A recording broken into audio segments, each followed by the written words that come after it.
Bonjour à vous, pèlerins du web. Je reçois un certain nombre de commentaires très intéressants de linguistes qui, à leur manière, alimentent la narration de cette série. Je leur en suis très reconnaissant. Au demeurant, je rappelle que cette série se veut avant tout divertissante, qu'elle repose sur une chronologie qui s'espère factuelle, autant se peut-il, et sans prétention. Je m'efforce d'y apporter un caractère fantastique à la mesure de ce que l'épopée humaine peut nous inspirer. Autant soyons-nous. Je rappelle que je ne suis pas linguiste, loin s'en faut. Aussi, il m'apparaît nécessaire d'introduire cette vidéo pour traiter des hypothèses linguistiques que j'ai pu trouver dans mes recherches. Je pensais les avoir traitées dans la vidéo 062, mais devant la complexité de la chose, force est de constater qu'un complément est nécessaire.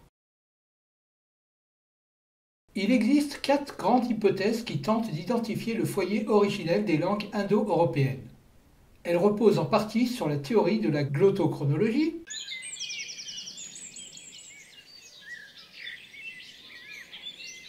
la fameuse glottochronologie est une technique qui vise à calculer la distance temporelle ou divergence entre deux langues que l'on suppose apparentées.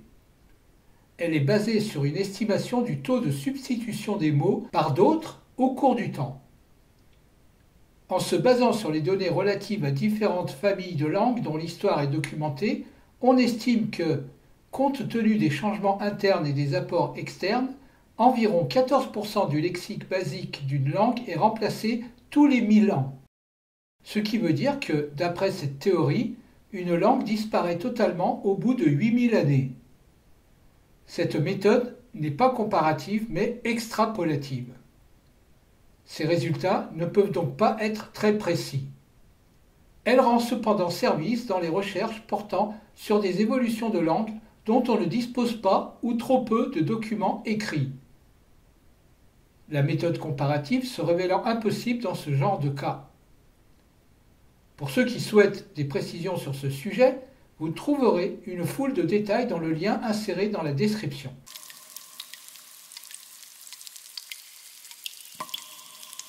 La première des 4 théories est celle de la langue indo-européenne commune. L'indo-européen commun est une langue hypothétique, considérée comme l'origine unique des langues indo-européennes actuelles. Cette possible proto-langue est partiellement reconstruite par les linguistes à partir des similitudes entre langues souvent disparues mais réelles et connues, et partiellement à partir des schémas de transformation, notamment phonologiques, que l'on a bien identifiés. Le proto-indo-européen n'est pour le moment qu'une hypothèse tentant d'expliquer des ressemblances qui se manifestent avec régularité.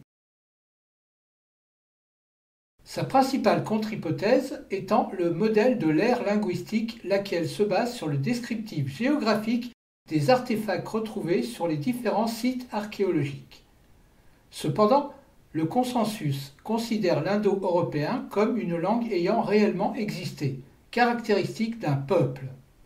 Ainsi, l'indo-européen n'est pas considéré comme un pur artefact de la recherche, mais comme une construction par induction et déduction, et qui, de là, en tire toute sa valeur. La connaissance de l'indo-européen repose donc sur la linguistique comparée, notamment sur la morphologie et la phonétique étudiées dans leur perspective historique. On peut reconstruire quelques aspects, sinon vraisemblables, du moins puissamment explicatifs du point de vue de la linguistique historique, celle qui repose sur des textes écrits, de sa phonologie et son lexique et sa morphologie. L'étude de l'origine de l'indo-européen s'appuie sur 2 tendances. Les comparatistes philologues privilégient à l'emploi, de façon algébrique et mécanique, de formules et de règles phonétiques, alors que les comparatistes linguistes visent d'abord une proto-langue réaliste et acceptable, c'est-à-dire un état préalable de langue possible. Les évolutions des études indo-européennes visent à concilier ces 2 tendances à la fois en améliorant l'efficience de l'emploi des formules statistiques, en particulier le postulat des 14% de renouvellement du lexique tous les 1000 ans, et en améliorant les règles par le renforcement du réalisme archéologique local. Les recherches actuelles s'orientent vers la reconstitution de la syntaxe, c'est-à-dire la manière dont les mots se combinent dans une langue pour former des phrases ou des énoncés. Pour donner un exemple de ce propos, il s'agirait de comprendre dans quelle mesure l'anglais et le français sont plus ou moins proches, en s'appuyant sur le fait que les adjectifs qualificatifs ne sont pas placés au même endroit dans la phrase. La table rouge, en français, se traduit en anglais littéralement par la rouge table. Selon l'évolution supposée par la très grande majorité des linguistes, l'indo-européen commun a ensuite connu un phénomène de dialectisation, expliqué notamment par la dispersion géographique des locuteurs et aboutissant aux différentes langues indo-européennes. Cette dialectisation est bien connue pour le latin bien des siècles plus tard. La localisation géographique et temporelle du peuple indo-européen a donné lieu à deux grandes hypothèses. D'une part, l'hypothèse Kurgan, qui reste le modèle le plus reconnu dans le monde universitaire. Il postule que la culture Kurgan est celle des hypothétiques locuteurs de l'indo-européen reconstruit. D'autre part, le processus de satémisation, à l'origine de la séparation entre langue satem et langue centum. Ce processus a probablement commencé dès moins 4000. Il a été vu dans la vidéo 062. La seule chose tenue pour sûre est que l'indo-européen commun a dû se diversifier en dialectes sans rapport direct les uns avec les autres vers moins 2000. La plupart des linguistes estiment que l'intervalle entre la période où existait effectivement l'indo-européen et les premiers textes attestés datés de moins 1900 dans les tablettes de Kültepe en Anatolie varie entre 1500 et 2500 années, avec des propositions extrêmes pour une durée de variation qui pourrait atteindre 5000 années. Plusieurs propositions de datation et de localisation existent. Moins 4000, en excluant la branche anatolienne, en Arménie moderne, selon l'hypothèse arménienne, proposée dans le cadre de la théorie glottalique. Moins 5000, en excluant la branche anatolienne, dans la steppe pontique, selon la prédominante hypothèse Kurgan. Moins 6000, ou plus tard, en Europe du Nord, selon le modèle d'un foyer large. Moins 6000 en Inde, selon Conrad Helst, Out of Indian Theory. Moins 7000 en Anatolie ou moins 5000 dans les Balkans en excluant la branche anatolienne, pour Colin Renfrew, inventeur de la théorie anatolienne. Moins 7000 ou moins 6000 en excluant la branche anatolienne, selon une étude de 2003 de glottochronologie. Et dans le paléolithique supérieur, avant moins 12 000 dans la thèse de la continuité paléolithique. Je vous conseille l'excellente page Wikipédia qui apporte énormément d'informations sur l'indo-européen commun et dont le lien est donné dans la description.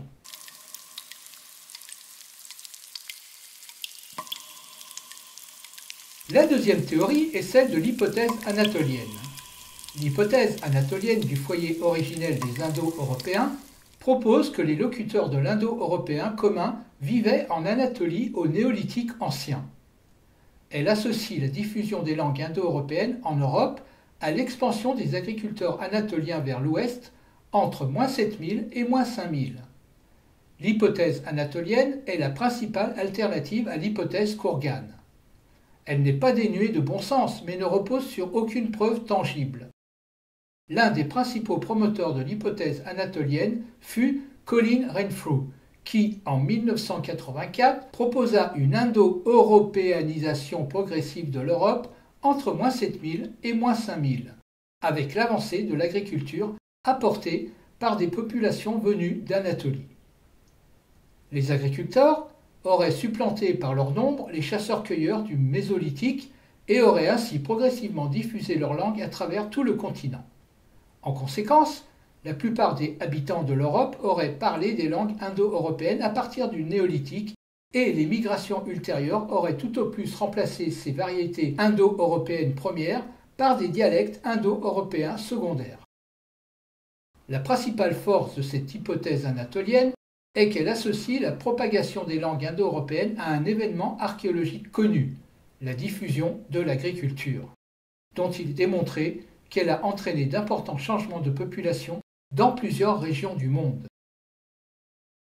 Sur la base de traces écrites très fragmentaires, 3 langues éteintes autrefois parlées en Europe du Sud durant l'Antiquité ont été rapprochées et attribuées à une même famille sous le nom de langue tirsénienne. D'abord en 1998 par le linguiste allemand Helmut Rix, puis par d'autres chercheurs à sa suite. Ces 3 langues sont l'étrusque, parlé en Italie centrale, notamment en Toscane, dans le Latium, en Ombrie, ainsi que dans l'Est et dans une partie du sud de la Corse. Le rhétique, parlé dans les Alpes orientales, dans l'antique Rhétie, et le lemnien, attesté par une longue inscription trouvée dans l'île de Lemnos située dans le nord-est de la mer Égée. Ces 3 langues auraient été des vestiges de l'expansion néolithique entre -7000 et -5000, en particulier l'expansion connue sous le terme courant méditerranéen, avant de disparaître vers la fin de l'Antiquité sous la pression des langues indo-européennes environnantes. D'autres langues anciennes d'Europe, également jugées pré-indo-européennes, n'ont pas encore été attribuées à une famille précise. L'hypothèse anatolienne est encore défendue en 2015 par Paul Hegarty, chercheur au département de linguistique de l'Institut Max Planck, pour qui le pastoralisme celtique était en fin de compte une évolution de l'agriculture d'Anatolie. Saba Barnabas Horwath de l'université Corvinus de Budapest en Hongrie, dont on précise que sa langue d'origine est altaïque, voir la vidéo 062 sur la distribution géographique des langues de l'Altaï, propose également en 2019 une origine anatolienne, mais à une date nettement postérieure à celle de Colin Renfrew, et moyennant un scénario beaucoup plus complexe que toutes les hypothèses précédentes.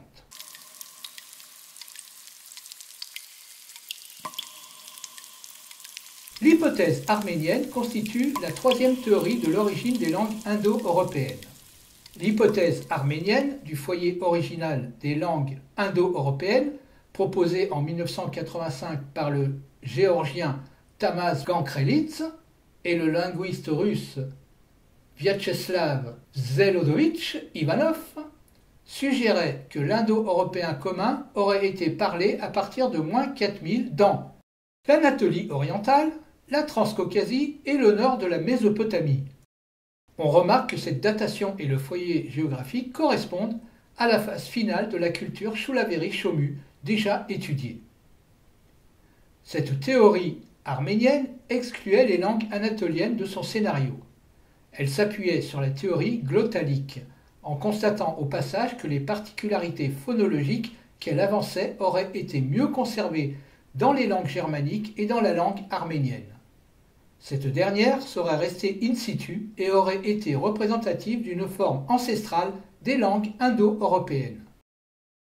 L'indo-européen commun se serait ensuite diffusé dans la steppe pontique avec Maïkop et Yamna. La théorie suppose une expansion indo-européenne lors de l'âge du bronze et envisage la possibilité que les Kassites, qui vont remplacer les Amorites en Babylonie après -1595, fussent indo-européens. L'hypothèse arménienne est celle qui propose la date la plus tardive pour l'indo-européen commun, environ un millénaire plus tard que le foyer originel proposé par l'hypothèse Kourgan. Elle s'oppose donc encore plus à l'hypothèse anatolienne, malgré la proximité géographique des foyers suggérés, car l'écart de datation est alors d'environ 3 millénaires. Enfin, et pour mémoire, l'hypothèse balkanique de Colin Renfrew se rallie à la proposition d'Igor Diakonov, qui propose le sud-est de l'Europe comme berceau des Indo-Européens. La région balkano-danubienne aurait été, selon lui, le foyer des différentes voies de diffusion des Indo-Européens. Voilà pour cette mise à jour sur les langues mères indo-européennes.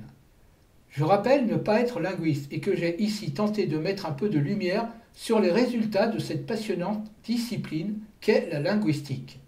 Charge de trouver par vous-même les compléments qui vous sont nécessaires.